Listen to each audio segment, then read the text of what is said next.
No Hall of Fame Allen Iverson standing at this podium if it wasn't for this guy. He gave me the vision, man. For the first time in my life, a human being didn't look real to me. Everybody thought he was too small, too reckless, too different. At just 6 feet tall, Allen Iverson didn't look like he belonged in a league built for giants. But what he lacked in size, he made up for with heart, speed, and a fearless mentality that struck fear into opponents every single night.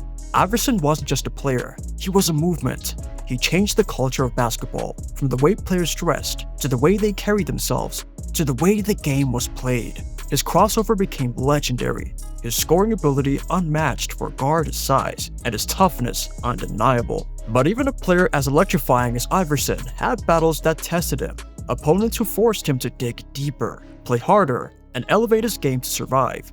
Iverson himself admitted that some players were nightmares to go up against. They were stronger, taller, faster, or simply smarter.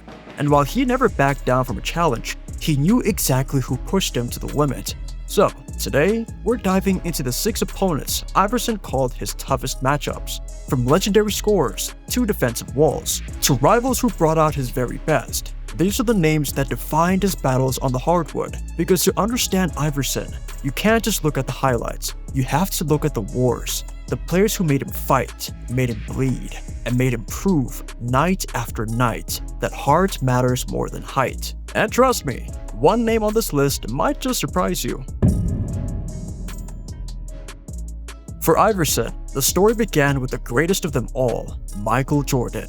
As a rookie in 1997, Iverson faced the Chicago Bulls, a team already cemented as the dynasty of the decade, and standing across from him was his idol, the man he had studied since childhood. Iverson later admitted he was nervous just being on the same court, but once the game started, nerves turned into instinct. On a now legendary play, Iverson dribbled at the top of the key, gave Jordan one quick fake, then another. Jordan shifted just for a moment, and Iverson hit the jumper.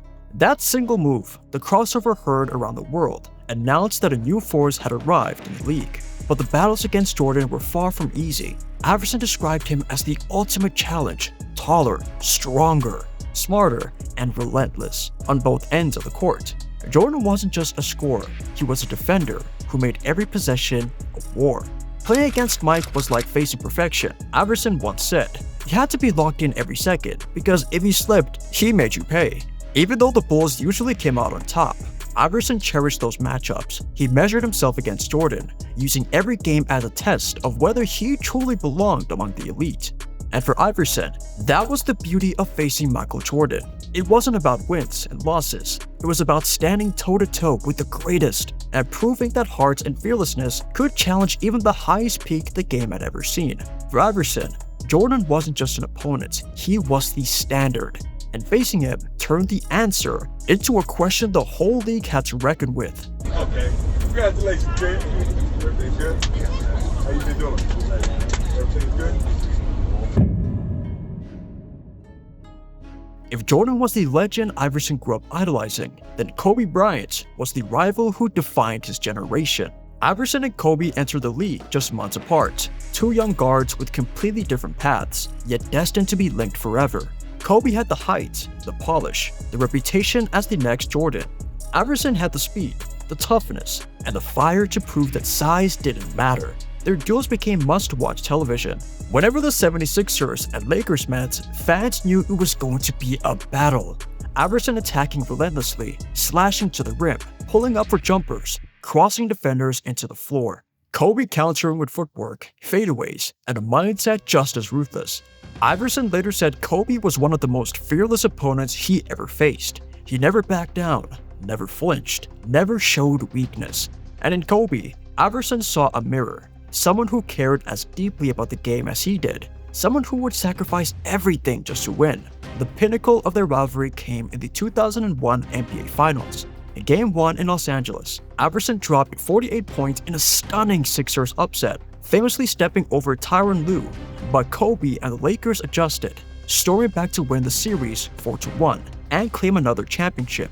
That finals loss hurt Iverson deeply, but it also earned him Kobe's eternal respect. The two warriors shared a bond built not on friendship, but on competition. For Iverson, Kobe Bryant was more than an opponent. He was proof that greatness doesn't take nights off, that every possession is a test, and facing Kobe meant answering that test with everything you had.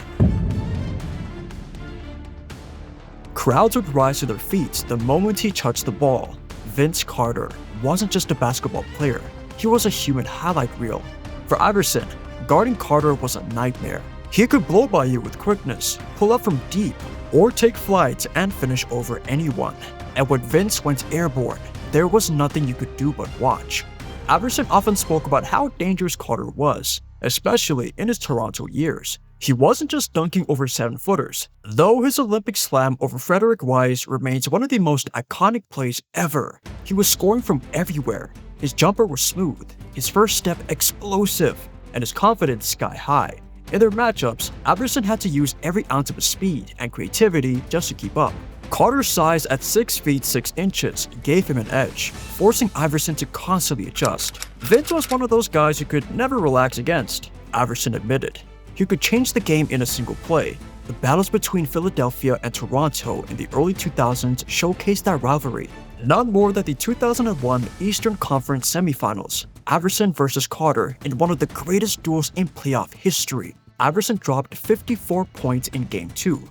Carter answered with 50 in Game 3. Back and forth they went, until Iverson's Sixers finally edged out the series in 7 games. Even in defeat, Carter left a mark. Iverson respected not only his skill, but his showmanship. Fans came to watch Vince Carter fly, but Iverson knew how hard he worked to make those moments possible. Facing Carter wasn't just about defense, it was about surviving the storm of one of the most electrifying players the game had ever seen.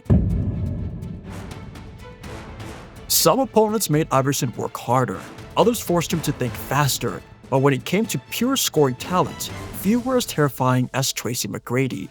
At 6 feet 8 inches with guard skills, T-Mac was nearly impossible to defend. He could shoot over you, glide past you, or rise up and finish at the rim. For Iverson, who thrived on quickness and heart, facing McGrady was a constant uphill battle against length and effortless skill. Iverson respected how smooth T-Mac's game was. His jumper looked effortless, his handle was underrated, and his ability to create shots out of nothing made him a matchup nightmare. He made the game look easy, Iverson once said, and for a competitor like Iverson, that was both frustrating and inspiring. Their clashes in the early 2000s were showcases of offensive brilliance. Iverson attacking relentlessly, scoring in bunches despite his size, McGrady answering with silky jumpers and long, unguardable drives. Each game felt like a duel, 2 scorers trading blows, testing who could stay hot the longest. One of the most memorable came in 2001, when Iverson's Sixers faced McGrady's Magic. Iverson erupted for 36 points, but T-Mac countered with 38. Games like that weren't just battles, they were statements. Proof that the NBA had entered an era of explosive guards and wings who could take over at any moment. Iverson admired McGrady, not only for his skill, but for his quiet demeanor. T-Mac didn't talk much trash, he just went out and got buckets, night after night.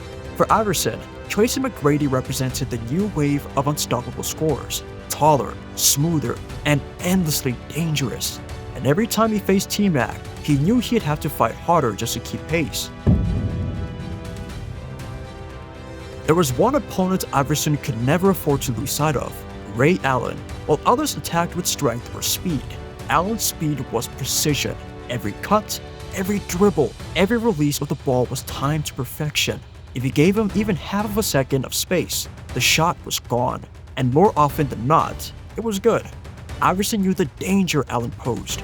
Guarding him wasn't just about defense, it was about endurance. You had to chase him through endless screens, fight over picks, and stay glued to him every second of the game. One lapse in focus, and Allen would punish you with a dagger from deep. Their rivalry took center stage during the late 90s and early 2000s, especially when Iverson's Sixers clashed with Allen's Milwaukee Bucks. Those matchups became classics, Iverson relentlessly driving into traffic, while Allen floated around the perimeter, waiting for the chance to break a team's spirits with a single shot. In the 2001 Eastern Conference Finals, the duel reached its peak.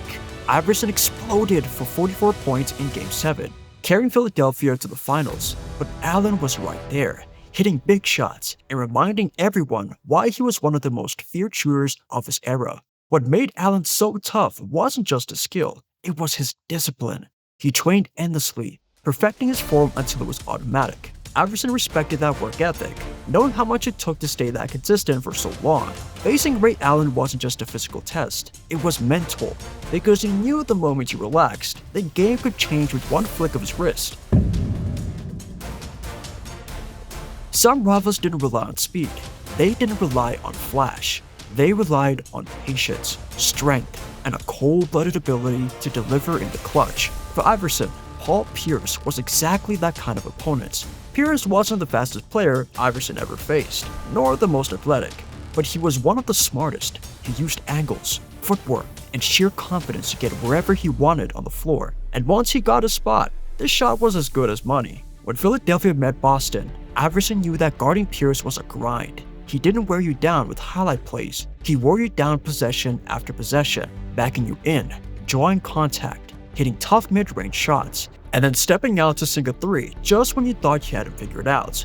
What made Pierce especially tough was his ability to take over late in games. Nicknamed The Truth by Shaquille O'Neal, he lived for the big moments. Iverson respected that killer instinct because it mirrored his own. The early 2000s saw some fierce duels between the Sixers and Celtics, with Iverson's lightning-quick scoring against Pierce's methodical execution. Each game was a clash of styles, speed versus strength, chaos versus control. Iverson later admitted that Pierce was one of the most underrated superstars of his era. He wasn't always in the headlines, but when the game was on the line, there were few players you'd fear more. For Iverson, facing Paul Pierce was a reminder that toughness isn't just about athleticism. It's about composure, confidence, and the ability to rise when the lights are brightest, and Pierce brought all of that every single time they met. 6 names, 6 battles, and 6 reminders of what made Iverson one of the toughest competitors the game has ever seen.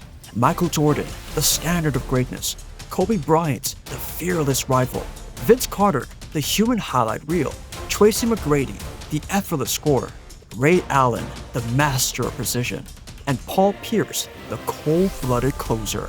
Each of them tested Iverson in different ways. Some pushed him physically, some mentally, and some forced him to find answers when there seemed to be none. Together, they shaped his career and gave fans some of the most unforgettable showdowns of the late 90s and early 2000s. But here's the truth. Iverson never backed down, no matter the size difference, no matter the odds. He stepped onto the courts every night, ready to fight. That's why he earned the nickname, The Answer. Not because he always won, but because he always responded, with hearts, with courage, and with everything he had. And that's what made Allen Iverson a legend. So now the question is yours. Which of these rivals do you think brought out the very best in Iverson? Drop your thoughts in the comments. And don't forget to subscribe, because the next story might just change the way you see the game.